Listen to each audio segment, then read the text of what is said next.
Boa tarde, está começando mais uma edição do Jornal Global News, trazendo notícias de Poções e do mundo para você. Confira os destaques de hoje. Padre salta de paraquedas com imagem de Santo Antônio. Governador da Bahia visita Planalto. Polícia Federal prende empresário em Poções. Juiz proíbe festa de aniversário em Nova Canaã. Tudo isso e muito mais você confere agora no Jornal Global News.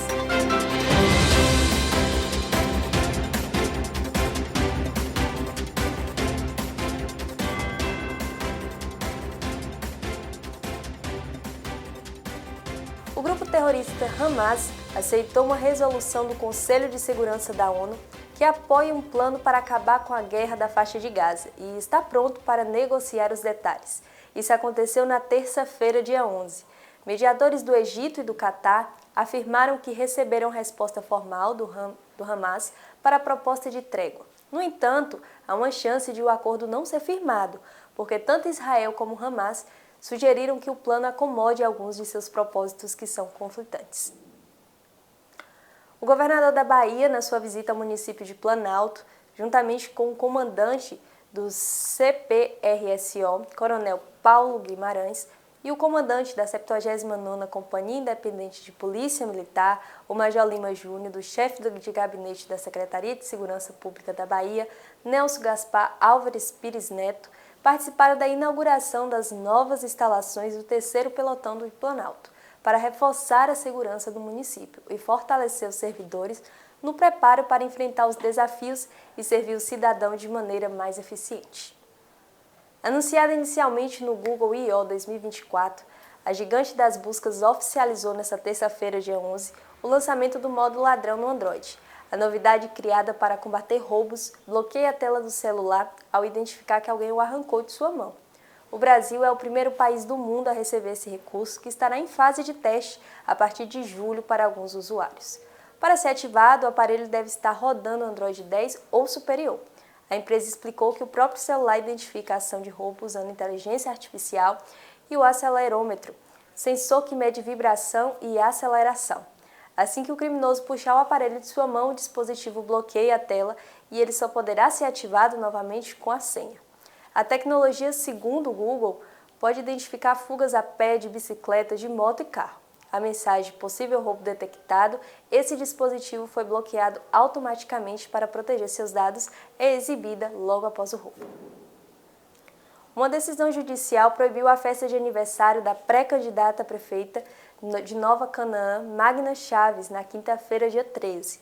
O evento seria realizado em praça pública no dia 15 e incluiria paredões de som no ambiente. Os residentes próximos ao local do evento manifestaram insatisfação com possível barulho excessivo, congestionamento de veículos, violência, bebedeira, entre outros. Em resposta às queixas, a Prefeitura de Nova Canaã negou a solicitação para a realização da festa e os organizadores recorreram à Justiça para contestar a decisão administrativa, mas a decisão foi a proibição do mesmo. Assinada pelo juiz eleitoral, Denis Andrade, a decisão classificou o evento como showmício, atividade proibida pela legislação eleitoral, além de caracterizar a festa como uma tentativa de Magna Chaves de angariar votos. A decisão também determinou uma advertência à pré-candidata com possibilidade de prisão caso ela realize a festa desobedecendo a ordem. O 90 Segundos de hoje traz Carlos Rizério, que vai contar como foi sair de Jacobina e encontrar no seu caminho o documentarista poçoense Geraldo Sá. Bem, eu sou baiano, nascido em Almadina, uma cidade do sul da Bahia, região do Cacau, próximo a Guaraci, Itajuípe, aquelas terras do sem fim de Jorge Amado. E de lá eu fui morar numa fazenda em Iguaí, no povoado de Ponto Chique, onde meu pai abriu a primeira coletoria estadual. De lá nós fomos para Iguaí, e de Iguaí voltamos para a fazenda, ele tinha feito uma casa, depois voltamos para Iguaí, e de Iguaí nós fomos para Poções, né? Então muita gente acha que eu sou poçonhense de nascimento, mas eu não tive esse privilégio, né? Eu morei em Poções os melhores anos da minha vida, então por isso Poções tem essa importância na minha vida. Aqui eu conheci muita gente que me influenciou bastante, né? A comunidade de Poções, os italianos, os nativos, os sertanejos, os mateiros, a feira, né? Isso tudo me atravessou profundamente e principalmente o Cine Santo Antônio. O Cine Santo Antônio abriu as portas do mundo para mim. Por quê? Porque nada chegava a Poções. Poções não tinha banca, não tinha televisão, não tinha rádio. Então todo mundo chegava através do cinema, né? E do Cine Santo Antônio. Então, nesse cinema, o mundo chegava através das atualidades Atlântida e da Air France transporta o mundo até você. Eram dois cinejornais. Então, todo cinema, todo filme era antecedido por um cinejornal, entendeu? Então, o mundo chegava para mim através do cinema. Através do cinema, que passava praticamente um filme por dia, eu tive contato com a Nouvelle Vague, com o cinema japonês, com o cinema americano, com o cinema italiano, o cinema inglês. Então, era fantástico. Você não existia a hegemonia de Hollywood. Então, eu acho que essa fase que eu passei em Poções foi fundamental para que eu fizesse fotografia depois. Entendeu? O meu enquadramento é um enquadramento de quadrinho e do cinema, o enquadramento da fotografia, né? Então, eu vou dar um corte aqui, porque o que importa nessa história toda é Geraldo Sarno, nosso mestre, né? Eu fui para Salvador com 16 anos, fazer o 2º grau, depois fiz economia, e muito tempo depois eu conheci Afonso Manta. Então eu retomei Poções através de Afonso Manta, que por sinal foi um cara, um poeta poçonhense, que começou a fazer poesia, começou a escrever ao lado de Geraldo Sarno, né? Os dois tinham um jornalzinho que eles faziam, era um jornalzinho, eu acho que quinzenal ou semanal, e quem era o mentor desse jornalzinho? Era Rui Espinheira, Dr. Rui Espinheira, o pai de Tuda Espinheira e do poeta Rui Espinheira, filho. Então, eles faziam o jornalzinho em quatro páginas, 2 folhas, e levavam imediatamente a Rui, Dr. Rui, para que ele corrigisse e conversasse sobre aqueles assuntos e tal. Então, de certa forma, Rui Espinheira, o pai, Dr. Rui Espinheira, foi o mentor de Afonso Manta e de Geraldo Sarno, né? Então, voltando, eu conheci Afonso, vinha a Poções para beber com Afonso, para fazer poesia com Afonso, para conversar com Afonso, para beber em Afonso, né? E depois eu voltei para Salvador. Tempos depois, meu pai morre, eu volto para cá e retomo o interior através de Iguaí, através da fazenda que ele deixou, e vou morar em Conquista. Em Conquista eu faço cinema e um belo dia eu vou receber um cara no evento de cultura chamado Geraldo Sarno, esposa, que estava chegando no aeroporto, e eu recebi ele, botei no carro, levei para o evento, depois levei para o hotel, e sabia que ele era filho de Poções, e eu falei para ele: Geraldo, você gostaria de voltar a Poções? Ele olhou para mim, curioso, e falou: sim. Aí eu falei: então amanhã, 7 horas da manhã, você me espera na porta do hotel que eu te pego. Trouxe ele para Poções, e aqui eu vi um menino se revelar. Geraldo se tornou menino. Geraldo retomou a terra como uma pessoa que eu nunca vi. Você está entendendo? Era um cara vibrante, né, atuante, era mágico. Era um garoto de 83 anos na época, 82, 83 anos. Então, ele volta para a Conquista, depois ele volta para o Rio. O que é que eu faço? Eu vou a Adilson Santos, peço para Adilson autografar um livro sobre pintura que ele tinha, em que a boa parte do livro é sobre Poções. E peço a Adilson para autografar para Geraldo Sarno, faço um autógrafo e mando para ele. Aquilo é o estopim de uma amizade que nasceu e que ele volta à Conquista e a gente faz uma parceria com Sertão de Dentro e Sertânia, que já é uma outra história, né? Então, ele volta a Poções, ele cria um centro cultural comigo, o Centro Cultural Fedele Sarno, em homenagem ao avô dele. E aí tem essa geração toda, que é Inácio, que é Rogério Sagui, que é Gil, que é Jânio Rocha, que é Vitor, que é tanta gente, Fábio Agra, Zezé Leite. Essas pessoas ajudam e abrem as portas de Poções de Morrinhos para que ele faça Sertão de Dentro, que é uma série para a TV, feita em 13 episódios, de 52 minutos cada um, que pelo menos 50% é feito no Sertão da Ressaca. É um sertão dele, um sertão, nosso sertão, né? E depois disso rola Sertânia, que é um filme também, que ele retoma o sertão, como ele diz, na quarta dobra, né? Que é um sertão mais desenvolvido, sertão pós-PT, pós-2002, 2006, que ele vê um sertão totalmente diferenciado, e faz Sertânia, que é considerado pela crítica cinematográfica do Brasil, Norte, Sul, Leste, Oeste, como o melhor filme de 2019, né? Então ele volta, traz o acervo dele todo para a Conquista, né? Vem morar em Conquista, com pé em Conquista e Poções, e vem a pandemia, e com a pandemia ele morre de Covid, né? Mas ele deixa esse legado fantástico, esses discípulos todos, entre os quais eu me incluo, você está entendendo? E que a gente está aqui por ele. Nós estamos aqui nessa celebração, nessa confraternização de oceanos por causa de Geraldo Sarno. Ele é o grande responsável por esse encontro, né? Então é isso, eu queria fechar com isso. Entenda a tradição de padres saltarem de paraglider em homenagem a Santo Antônio. Nesse ano, o salto com a imagem de Santo Antônio aconteceu em Caraguatatuba, litoral norte de São Paulo, durante as comemorações em homenagem ao padroeiro da cidade. Mais de 700 fiéis assistiram o salto feito pelo reitor do santuário, Julian Quinteiro Celes, com o santo considerado casamenteiro e o mais famoso entre os brasileiros. Em entrevista ao G1, o padre, cheio de orgulho e felicidade, lia as mensagens que recebia de amigos e fiéis e disse que foi muito bonito, foi ótimo pelo tamanho do desafio. Quando terminei, recebi mensagens de muitas pessoas pela coragem. Agora me sinto realizado porque foi uma transformação, disse ele.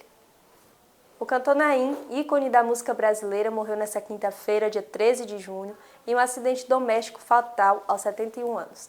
A informação inicial sobre a morte do renomado artista se deu através da apresentadora Sônia Abrão. Pelas redes sociais, ela compartilhou a triste notícia, pegando a todos de surpresa. Luto na música.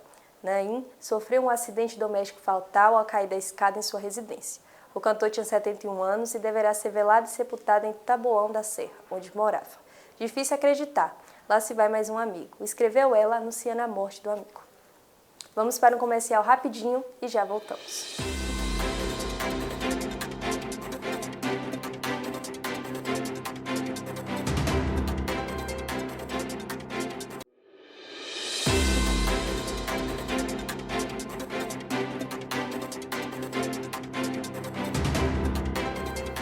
Estamos de volta com notícias do estado e da região. Paulo David Guimarães Ferraz, o naval, suspeito de ser um dos executores de Jerominho, se torna chefe da maior milícia do Rio de Janeiro após morte de Pipito, dizem polícia e o Ministério Público. Segundo informações da Polícia Civil e o Ministério Público do Rio, o criminoso é um homem de guerra da milícia, considerado violento e responsável por vários homicídios. Apelido veio do período como fuzileiro naval, que assumiu o comando da maior milícia do Rio de Janeiro, 6 dias após a morte de Pipito. Rui Paulo Gonçalves Estevo, um miliciano que morreu durante uma operação policial. A medida protetiva concebida para a pastora Denise Seixas, esposa do pastor Reinaldo Pereira, líder da igreja Bola de Neve, o impede de ter contato com a esposa e manter uma distância mínima de 300 metros. O pastor é acusado de agressão com um soco no nariz, de atirar objetos como cadeira e determinar prazo para relação sexual e tortura psicológica. A pastora, que é cantora gospel, disse em depoimento que sofreu diversos tipos de agressão durante o relacionamento, desde xingamentos à violência física. Uma operação da Receita Federal, denominada Xepa, deflagrada no município baiano de Porto Seguro, Ilhéus, Itabuna e Poções, com apoio da Polícia Federal, prendeu um empresário dos ramos de hortifruti granjeiros, acusado de sonegação fiscal e lavagem de dinheiro, que usava laranjas como linha de frente das empresas para desviar valores referente aos impostos devidos, montante que pode chegar a 100 milhões de reais de prejuízo aos cofres públicos, segundo dados da Polícia Federal. O empresário de Poções não teve o nome divulgado, mas foi preso. Segundo o Centro de Operações de Inteligência, de janeiro a maio de 2024, na comparação com o mesmo período do ano passado, os homicídios recuaram 10,8%. O mês de maio de 2024 terminou com o menor número de mortes violentas registrada pela Polícia Civil nos últimos 12 anos, na Bahia, com 347 casos. No balanço dos 5 meses de 2024, a Polícia Civil registrou 1.928 casos este ano, contra 2.162 mortes em 2023, representando uma redução de 10,8%, com a média de 51 prisões realizadas por dia na Bahia.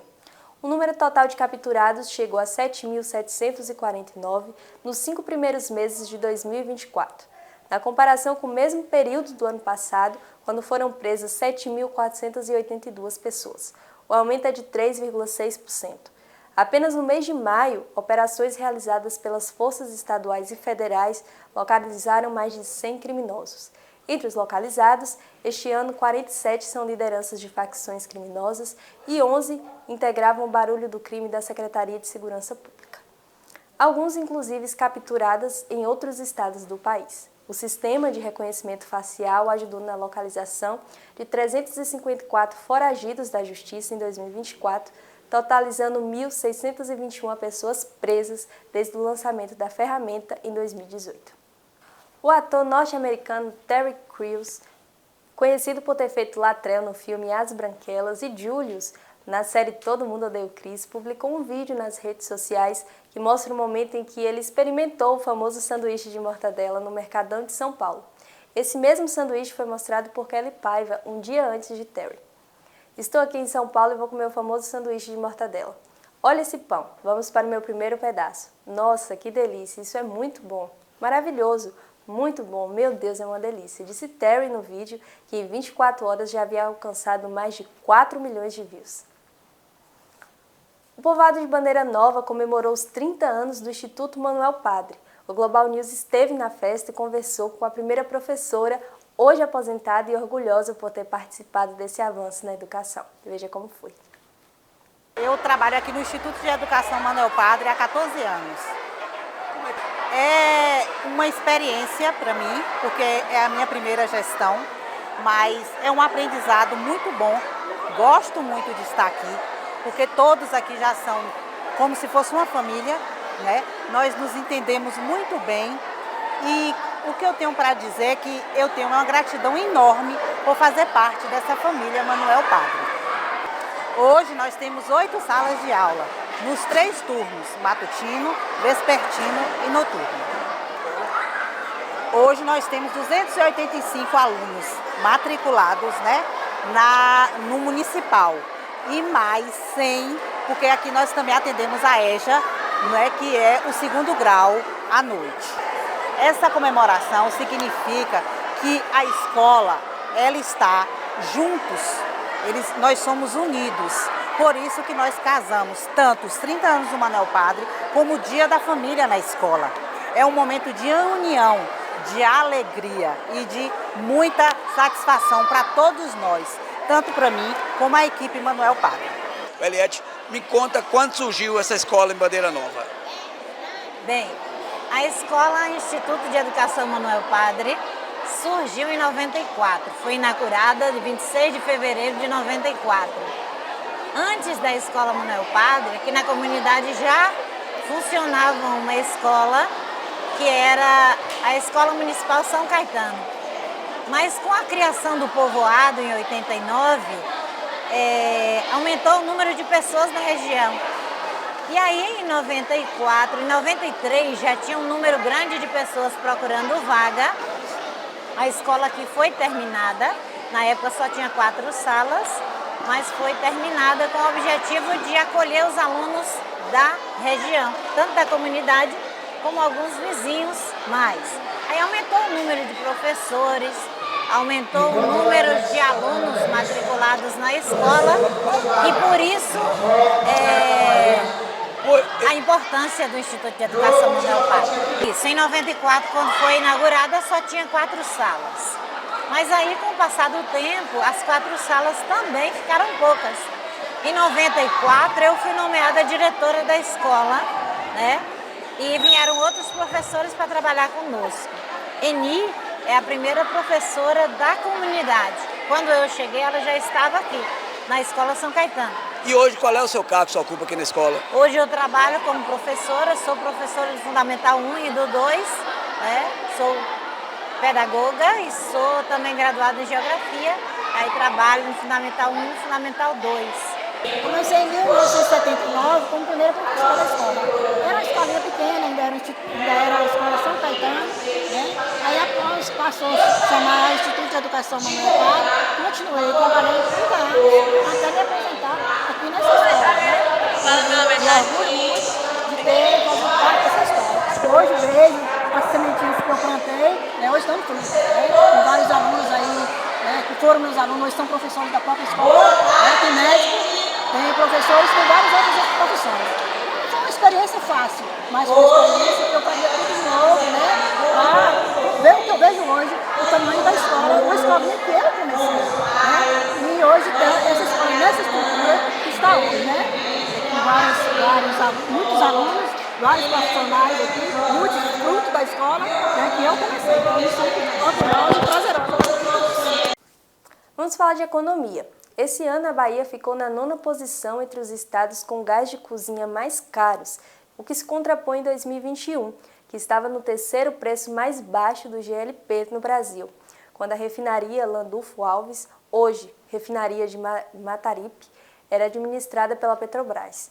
A principal causa dessa alta é a diferença de preços praticadas pela Acelen, que controla a refinaria atualmente. Eric Gil Dantas, economista da AEPET Bahia, destacou que entre janeiro e maio de 2024, o GLP da refinaria de Mataripe foi em média 36,4% mais caro do que o da Petrobras.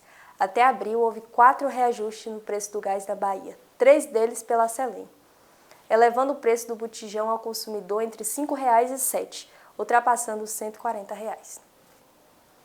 A Câmara dos Deputados aprovou na quarta-feira, dia 12, a urgência do polêmico projeto que equipara aborto a crime de homicídio. Isso significa acelerar a tramitação do texto, ou seja, ele poderia ser votado diretamente no plenário sem passar pelas comissões da Casa, onde a discussão poderia ser feita de forma mais lenta. O projeto é uma iniciativa das alas conservadoras do Congresso. O presidente do Senado, Rodrigo Pacheco, disse que, se o texto for para o Senado, será analisado sem pressa. Equiparar homicídio, portanto, torna o aborto um crime de penalidades muito mais duras. O texto altera o Código Penal e estabelece a aplicação de pena de homicídio simples nos casos de aborto em fetos com mais de 22 semanas, nas situações em que a gestante provoca o aborto em si mesma ou consente que outra pessoa lhe provoque. A pena passa de prisão de 1 a 3 anos para 6 a 20 anos. Ou tem um aborto provocado por terceiros com ou sem o seu consentimento. Pena para quem realizar o procedimento com o consentimento da gestante passa de 1 a 4 anos para 6 a 20 anos. Mesma pena para quem realizar o aborto sem consentimento, hoje fixada de 3 a 10 anos. A proposta também altera o artigo que estabelece casos em que o aborto é legal para restringir a prática em casos de gestação resultante de estupro. O Jornal Global News fica por aqui. Te vejo na próxima semana nesse mesmo horário. Tenha uma boa semana. Até lá!